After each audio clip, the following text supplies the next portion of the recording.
أعوذ بالله من الشيطان الرجيم.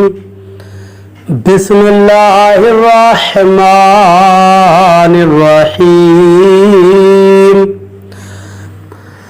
وقال لهم نبيهم إن الله قد بعث لكم طالوت ملكا قالوا أنى يكون له الملك علينا ونحن أحق بالملك منه ولم يؤت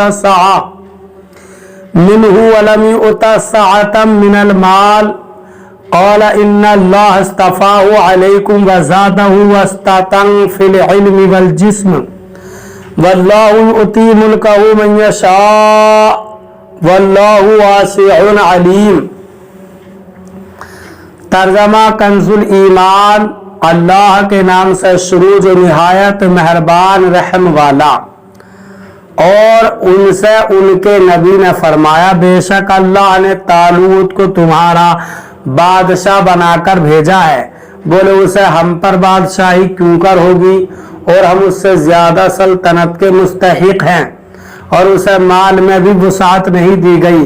فرمایا اسے اللہ تعالیٰ نے تم پر چن لیا اور اسے علم اور جسم میں کشادگی زیادہ دی اور اللہ اپنے ملک جسے چاہے دے اور اللہ وسعت والا علم والا ہے. ترجمہ کنز العرفان. اور ان سے ان کے نبی نے فرمایا بے شک اللہ نے طالوت کو تمہارا بادشاہ مقرر کیا ہے. وہ کہنے لگے اسے ہمارے اوپر کہاں سے بادشاہی حاصل ہو گئی حالانکہ ہم اس سے زیادہ سلطنت کے مستحق ہیں اور اس سے مال میں بھی وسعت نہیں دی گئی.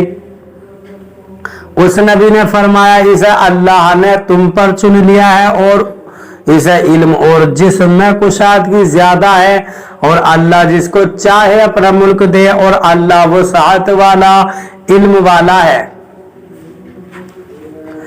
وقال لهم نبيهم. اور ان سے ان کے نبی نے فرمایا بنی اسرائیل نے چونکہ بادشاہ مقرر کرنے کی درخواست دی تھی چنانچہ حضرت شمویل علیہ السلام کو اللہ تعالیٰ کی طرف سے ایک عصا ملا اور بتایا گیا کہ جو شخص تمہاری قوم کا بادشاہ ہوگا اس کا قد اس عصا کے برابر ہوگا. چنانچہ لوگوں کی پیمائش کرنے پر طالوت کا قد اس عصا کے برابر نکلا. تو حضرت شمویل علیہ السلام نے فرمایا میں تمہیں حکم الہی سے بنی اسرائیل کا بادشاہ مقرر کرتا ہوں. بنی اسرائیل سے فرمایا کہ اللہ تعالیٰ نے طالوت کو تمہارا بادشاہ بنا کر بھیجا ہے. بنی اسرائیل کے سرداروں نے اپنے نبی حضرت شمویل علیہ السلام سے کہا کہ نبوت تو لاوی بن یعقوب علیہ السلام کی اولاد میں چلی آتی ہے اور سلطنت یہود بن یعقوب کی اولاد میں جبکہ طالوت ان دونوں خاندانوں میں سے نہیں ہے. نیز یہ غریب آدمی ہے کوئی مال و دولت اس کے پاس ہے نہیں تو یہ بادشاہ کیسے ہو سکتا ہے. اس سے زیادہ تو بادشاہت کے حقدار ہم ہیں. اس معاملے میں یہ بنی اسرائیل کی پہلی نافرمانی تھی کہ اللہ تعالیٰ کے حکم کے مقابلے میں اپنا قیاس کیا اور بلا وجہ کی بحث کی.